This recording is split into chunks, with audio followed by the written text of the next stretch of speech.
रूस, अमेरिका, चीन, Japan, European space agency सहित पूरी दुनिया ने चांद पर निगाहें गड़ा रखी हैं। हर कोई चांद पर जाना चाहता है, वहां बेस कैंप बनाना चाहता है। भारत ने भी 14 जुलाई को चंद्रयान 3 भेजा, जो कि चंद्रमा के साउथ पोल पर लैंड हुआ और वहां से तमाम तरह की जानकारियां जुटा रहा है। पहले भी तमाम मिशन भेजे गए, जिनमें से कुछ सफल रहे तो कुछ असफल। सोवियत, रूस, अमेरिका और चीन चंद्रमा पर सफलतापूर्वक मिशन भेज चुके हैं और हर मिशन से अलग अलग तरह की जानकारियां मिल चुकी हैं। हालांकि कई बार तो यह भी बताया गया है कि चंद्रमा पर उल्टी बारिश होती है, जिसके कारण वहां पर पानी के साक्ष्य मिले हैं। लेकिन सवाल उठता है कि आखिर पूरी दुनिया क्यों चांद पर जाना चाहती है? ऐसा कौन सा राज चांद ने अपने अंदर छिपा के रखा है, जिसकी वजह से पूरी दुनिया की निगाहें वहीं पर लगी हुई हैं? दोस्तों, याद कीजिए, चांद पर पहली बार पैर रखने वाले अपोलो एस्ट्रोनॉट नील आर्मस्ट्रॉन्ग के जूतों के निशान के बारे में, जिसके बारे में दावा किया जाता है कि वह अंतरिक्ष से दिखता है। क्या आपके मन में यह सवाल नहीं उठता कि 1969 से लेकर अब तक चंद्रमा की सतह पर यह निशान कैसे बना हुआ है? तो इसका जवाब है कि चंद्रमा पर वातावरण का न होना, जिसकी वजह से वहां आंधियां या तूफान नहीं चलते और अपरदन या इरोजन की प्रक्रिया नहीं होती। दरअसल 4 अरब साल पहले जब हमारे सौर मंडल का निर्माण हुआ था, तब तमाम एस्टेरॉयड और उल्कापिंडों की सभी ग्रहों और उपग्रहों पर बारिश हो रही थी, जिससे सभी ग्रहों और उपग्रहों पर तमाम तरह के क्रेटर्स या गर्तों का निर्माण हुआ। इन्हीं उल्कापिंडों की वजह से ही पृथ्वी पर पानी और माइक्रो ऑर्गेनिजम्स भी आए, जिससे पृथ्वी पर जीवन का विकास हुआ। लेकिन वातावरण के विकास के कारण पृथ्वी सहित अन्य भी तमाम ग्रहों पर अपरदन या इरोजन की प्रक्रियाएं होने लगीं, जिससे समय के साथ तमाम भू आकृतियां बनती और मिटती रहीं। पर चंद्रमा पर वातावरण नहीं है, इसलिए वहां की सतह पर वे सौर मंडल की शुरुआत के सारे प्रमाण ज्यों के त्यों मौजूद हैं। तो अगर हम चंद्रमा की सतह का अध्ययन कर पाते हैं तो सौर मंडल की उत्पत्ति के बारे में पता लगा सकते हैं। वहीं अब तक कई बार चंद्रमा पर कई मिशन भेजे जा चुके हैं, जिसमें यह दावा किया गया है कि चांद पर भी पानी के पार्टिकल्स पाए गए हैं, जिसकी वजह से वहां आने वाले समय में जीवन संभव है। लेकिन अब बात की जाए कैसे होती है चंद्रमा पर उल्टी बारिश, तो आपको बता दे कि जब भी कोई उल्का पिंड चंद्रमा की सतह से टकराता है तो वो इतनी एनर्जी रिलीज होती है कि चंद्रमा की सतह के नीचे मौजूद पानी के पार्टिकल्स तेज रफ्तार में चंद्रमा की सतह से बाहर आ जाते हैं और चंद्रमा का गुरुत्वाकर्षण बल कम होने से पानी का पार्टिकल ऊपर अंतरिक्ष में चला जाता है। और यही वह पानी है जिसे नासा के रोबोट ने डिटेक्ट किया था, और यही वह प्रक्रिया है जिसकी वजह से वैज्ञानिकों को लगा था कि चंद्रमा पर उल्टी बारिश होती है। इसी के साथ आपको बता दें, जो उल्कापिंड चंद्रमा से टकराते हैं वह कभी भी पृथ्वी पर नहीं टकराते।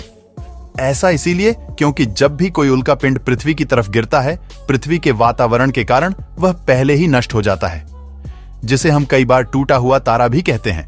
वही चंद्रमा पर कोई वातावरण ना होने के कारण उल्कापिंड चंद्रमा से टकराते रहते हैं, जिसके कारण चंद्रमा पर कई गड्ढे देखे जाते हैं। वही चंद्रमा पर मौसम है कि नहीं, ये सवाल इसलिए भी जरूरी है क्योंकि अब चंद्रमा पर इंसानों के जाने के वाकये शुरू होने वाले हैं।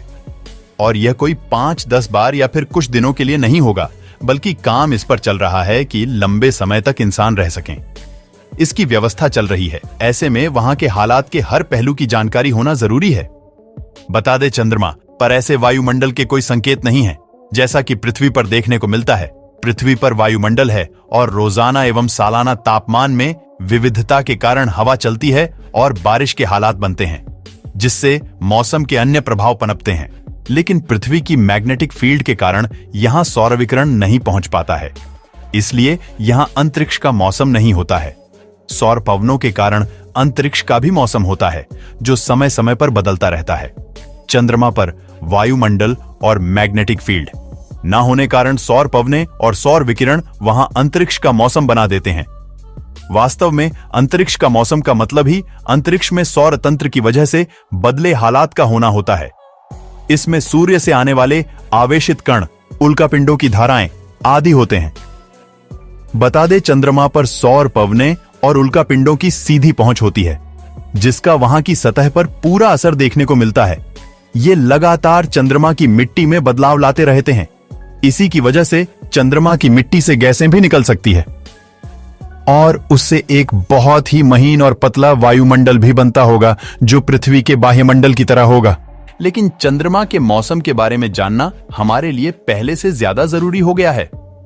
2 साल में नासा का आर्टेमिस अभियान चंद्रमा पर 2 लोगों को लंबे समय के लिए चंद्रमा पर भेजेगा।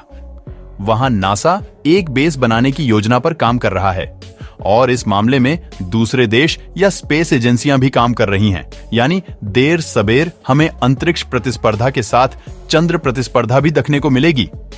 ऐसे में चंद्रमा और उसके मौसम को समझना बहुत जरूरी है। वही चंद्रमा की तरह मंगल पर हालात थोड़े से अलग हैं, क्योंकि मंगल ग्रह पर पतला और विरल ही सही, लेकिन पहले से ही वायुमंडल है। यहां आंधी चलती है, तूफान होते हैं, बस बारिश नहीं होती है क्योंकि पानी नहीं है। लेकिन अंतरिक्ष के मौसम, खास तौर पर सौर पवन और विकिरण का प्रभाव जरूर रहता है। इस लिहाज से चंद्रमा के मौसम का अध्ययन मंगल पर किसी ना किसी तरह से काम जरूर आएगा। बता दें कि जब भारत ने चंद्रयान 3 को लॉन्च किया था तो पूरी दुनिया की नजर भारत पर थी, क्योंकि भारत ने लैंडिंग के लिए साउथ पोल को चुना था। भारत से पहले अमेरिका, रूस और चीन ने चांद पर लैंडिंग तो की थी, लेकिन कोई भी देश साउथ पोल पर लैंड नहीं कर पाया। भारत ने ऐसा करके एक नया इतिहास रच दिया। चांद के बाद 2 सितंबर को भारत ने अपना पहला सूर्य मिशन लॉन्च किया। भारत से पहले कई देशों ने सूर्य मिशन लॉन्च किए हैं, लेकिन चांद की तरह सूरज की सतह पर किसी भी देश का यान नहीं पहुंच पाया। भारत का आदित्य L1 भी सूरज और पृथ्वी के बीच की दूरी L1 तक का सफर तय करेगा। यहीं से वो सूरज की तमाम गतिविधियों पर नजर रखेगा। तो दोस्तों, क्या आपको भी अब तक यही लगता था कि चंद्रमा पर उल्टी बारिश होती है? और क्या चांद पर मानव जीवन संभव है? आप हमें अपनी राय कमेंट में जरूर बताएं। और इसी तरह की इंटरेस्टिंग वीडियो देखने के लिए हमारे चैनल को सब्सक्राइब करना बिल्कुल भी ना भूलें।